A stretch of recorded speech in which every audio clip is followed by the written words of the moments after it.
আসসালামু আলাইকুম, welcome to মিটকোড। এটা HTML ফর বিগিনার্স কোর্সের সেকেন্ড ভিডিও। এটা আজকে আমরা HTML এর এলিমেন্ট এবং HTML অ্যাট্রিবিউট এই জিনিসগুলো সম্পর্কে জানবো। সো চলুন শুরু করি।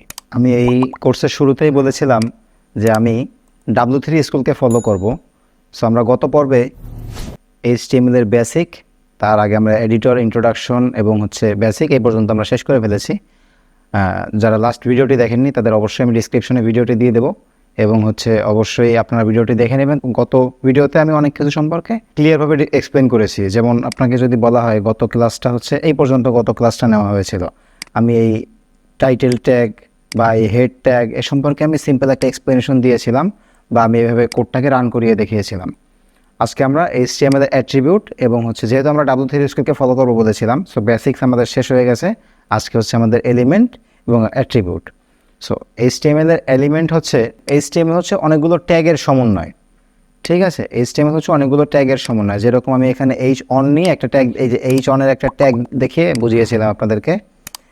পাশাপাশি আমি এখানে যদি এখন আরও একটা ট্যাগ নিয়ে রাখি, আরও একটা ট্যাগ নেই, সেক্ষেত্রে HTML এর প্রত্যেকটা ট্যাগ হবে জোড়া আকারে।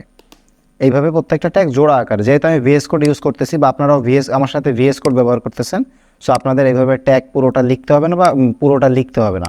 ঠিক আছে, তবে একটা জিনিস খেয়াল রাখবেন যে ক্লোজিং ট্যাগটা বা শেষের যে ট্যাগটা, শেষের ট্যাগটাতে অবশ্যই একটা ফরওয়ার্ড স্ল্যাশ থাকতে হবে। ফরওয়ার্ড স্ল্যাশ না থাকলে ট্যাগটা ক্লোজ হবে না, আপনার ওয়েব পেজটা ইরর আসবে। ঠিক আছে, তো আমার এই যে ট্যাগটা আছে, ঠিক আছে, এই যে ট্যাগটা আছে, এই যে পুরো ট্যাগটা, এই ট্যাগের মধ্যে এই দুইটা ট্যাগ। ঠিক আছে, এই দুইটা ট্যাগ। এই যে আমি যে দুটো মার্ক করেছি এই দুটো ট্যাগ, মানে ট্যাগের ওপেনিং এবং ক্লোজিং। এই ভিতরে যে লেখাটুকু দেখতে পাচ্ছেন এগুলো কন্টেন্ট। ঠিক আছে, এইটুকু কন্টেন্ট, কিন্তু এই পুরোটা মিলিয়ে এটা এলিমেন্ট। ঠিক আছে, আপনার W3 স্কুলে আসলেও দেখতে পারবেন এখানে h1 দিয়ে বোঝানো হয়েছে। আমিও আপনাদেরকে আমার কোড এডিটরে h1 দিয়ে বোঝালাম। এখানে এই যে h1 এবং এই যে h1 মাঝখানে যে কন্টেন্টটুকু রয়েছে এইটুকু এখানে তারা এক্সপ্লেন করেছে। এটা এলিমেন্টের কন্টেন্ট বা ট্যাগের যে কন্টেন্ট, সেই কন্টেন্টটা এই ফার্স্ট হেডিং। ঠিক আছে, আর এইটা ট্যাগ, h1টা ট্যাগ এবং h1 এর এইটা ক্লোজিং ট্যাগ। এটা স্টার্ট ট্যাগ, এটা ক্লোজিং ট্যাগ, যেটাতে ফরওয়ার্ড স্ল্যাশ থাকবে, মানে ট্যাগটাকে আপনার ক্লোজ করতে হবে। ঠিক আছে, আশা করি HTML এর এলিমেন্ট কি সেটা বোঝাতে পেরেছি। ওকে, এখন চলুন আমরা অ্যাট্রিবিউট কী জিনিস সেটা একটু দেখি। অ্যাট্রিবিউট দেখার জন্য আমাদের অ্যাট্রিবিউট, HTML অ্যাট্রিবিউট।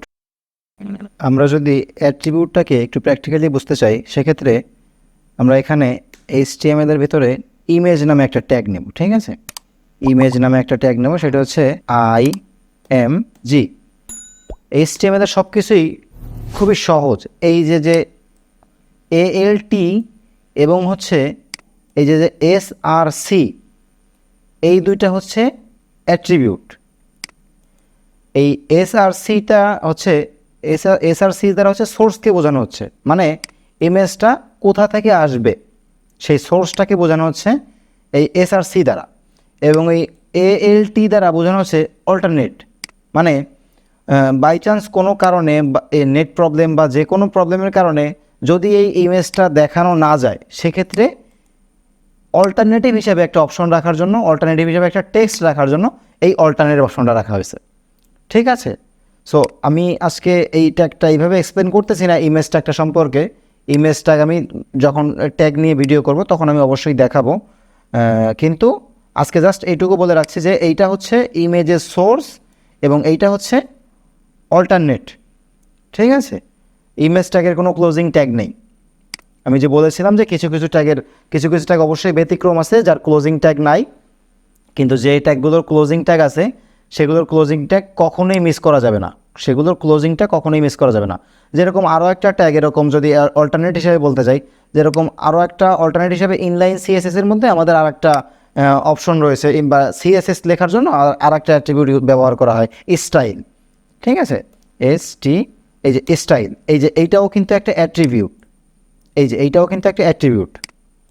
ঠিক আছে, সো আশা করি অ্যাট্রিবিউট কী জিনিস বোঝাতে পেরেছি। অ্যাট্রিবিউটটা সাধারণত ট্যাগের মধ্যে কাজ করে, অ্যাট্রিবিউটগুলো। ঠিক আছে, আর এলিমেন্ট হচ্ছে ট্যাগের ভিতরে কাজ করে।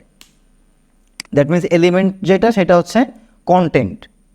এই কন্টেন্ট এবং ট্যাগ এটা সমন্বয় যেটা তৈরি হয় এটা হচ্ছে এলিমেন্ট।